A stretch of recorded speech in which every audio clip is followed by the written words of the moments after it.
Hey, today we get to read about chocolate. So this is called The History of Chocolate. It's going to be two different texts, and then when you're done, there will be questions to answer about both of them. So it says, how did it become America's favorite candy treat? It all started with a sweet smell. It was 1893. Milton Hershey went to a fair in Chicago. He was a candy maker from Pennsylvania. At the fair, people showed off their new inventions. Hershey entered the grand hall. He smelled a delicious scent and followed it. He found German men in the back corner of the hall. They were making chocolate. Hershey watched as their machines transformed cacao beans into candies. So transformed mean to change completely, usually in a good way.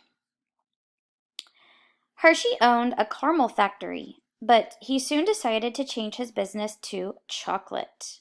Next section's called A Candy Country. No one knows exactly when humans discovered the cacao plant, but sometime around 400 BC, the Aztec Indians started using cacao beans. They roasted, ground, and ate them. The Aztec lived in what is now Mexico. By 400 AD, the Mayan Indians of Central America were making chocolate drinks. They used cocoa powder, water, and spices. Over time, people in Europe and the American colonies grew to like chocolate drinks too, but they could not buy solid chocolate. The most popular treats in the 1800s were penny candies. These were sold by the piece. By 1893, America's appetite for candy was huge. Many companies worked hard to satisfy our country's sweet tooth. Hershey's company was one of them. And of course, a sweet tooth is a liking for sweet foods. I don't know about y'all, but I might need a candy bar after we read this. And here's a picture right now of the cacao bean.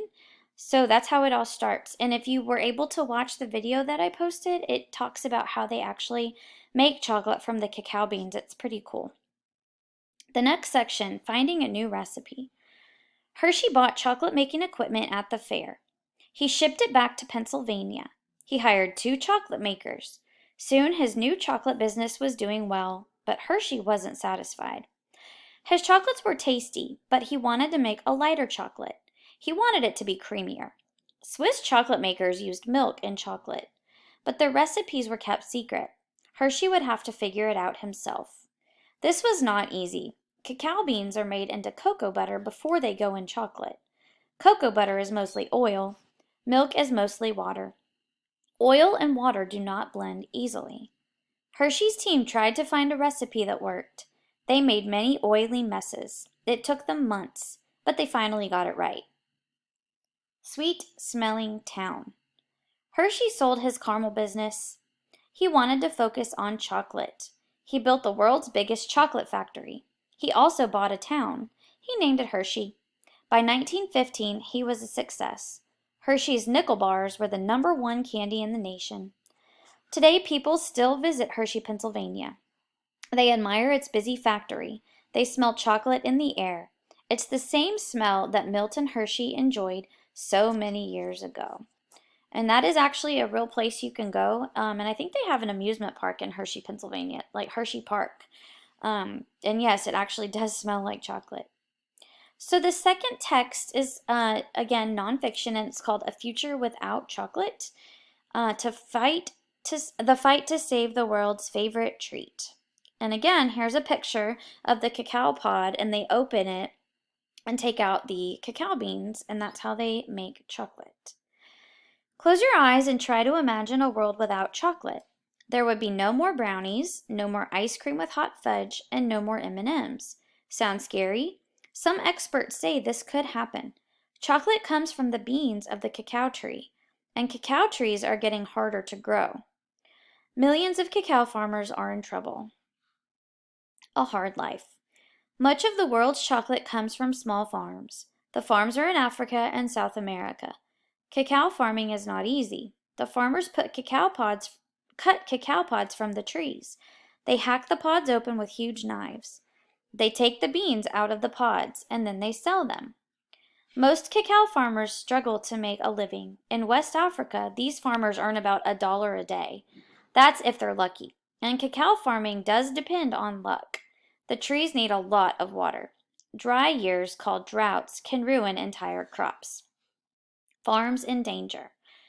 Droughts are not the only threat to cacao farms. Cacao beans are also sensitive to disease. In the 1980s, a disease wiped out the cacao crop in Costa Rica, a country in Central America. Farms there still haven't recovered. Soon, cacao farmers might face a new danger. It's called global warming. As temperatures in Africa rise, the land is drying out. Many cacao farms will have to move to higher, cooler, wetter ground. Some experts say the cacao tree might even become extinct. The plan to save chocolate. The future may look bad for chocolate, but people are working to save cacao trees. Mars, Hershey, and Nestle are big chocolate companies. They have promised to spend $1 billion to help cacao farmers. They are teaching farmers new farming techniques. They're buying farmers better equipment, too. The companies have also hired scientists. They'll try to create a new kind of cacao bean that can resist disease and grow in drier conditions. That's good news for farmers and chocolate fans. For now, there's no need to hide a lifetime supply of M&Ms under the bed. So now you guys are going to go ahead and click on the link on my Wakelet on my website in Canvas and answer a few questions about these two articles. Miss y'all and hope you're doing great.